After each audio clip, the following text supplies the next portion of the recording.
Mare? Suka ka ng suka.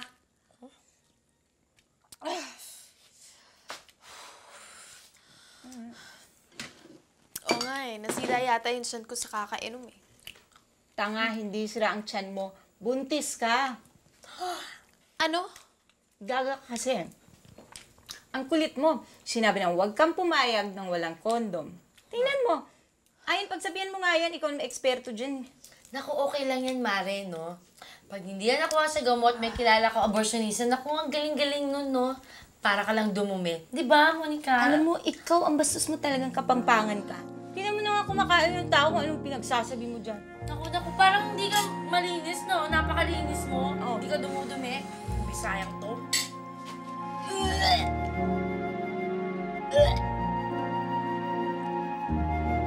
Bukod sa pagbenta ng aking katawan, di mabilang ang mga sanggol na aking pinalaglag. Pero may mga buhay na sadyang lumalaban. Sa Olonga po ay nagkaroon ako ng 2 anak. 2 souvenir mula sa mga servicemen. Ang aking panganay, binibili ng kanyang ama sa akin, pero hindi ko nagawang ibigay.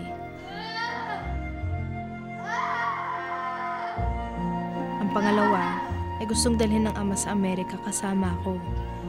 Pero iiwan ang aking panganay. Hindi din ako pumayag. Hindi ko magawang iwan ang aking anak. Pero napakahirap. Mga letse talaga kayo, mga pabigat kayo sa buhay ko. Wala na kayong ibang ginawa kundi kumain. Puro na lang kayong gastos, ha?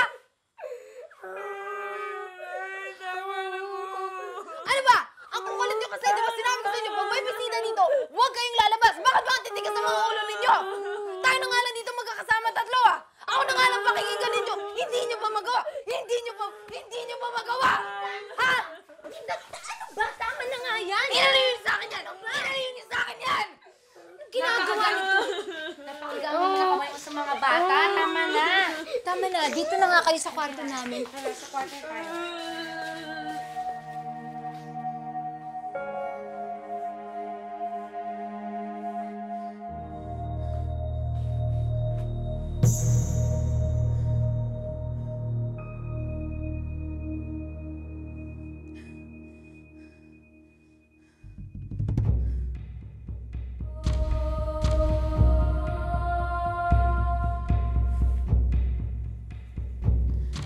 Bakit niyo ba ako pinapahirapan?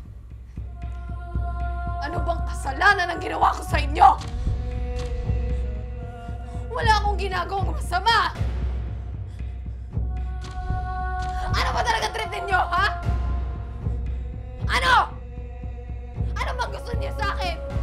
Ano bang kailangan kong gawin para lang matigil na to? Para lang mawala ni paghihirap na to? Wala akong ginagawang masama.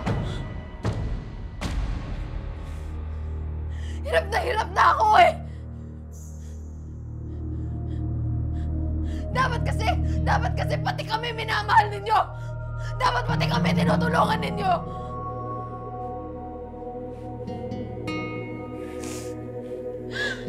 Dapat pati kami. Dapat minamahal niyo rin kami. Bakit? Bakit ganito? Bakit niyo ba ako pinapahirapan? Kailangan tulungan niyo kami. Hindi ko na alam kung anong gagawin ko. Hirap na ako.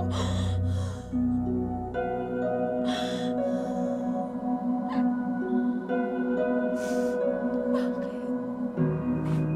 Hindi ko na alam talaga kung gagawin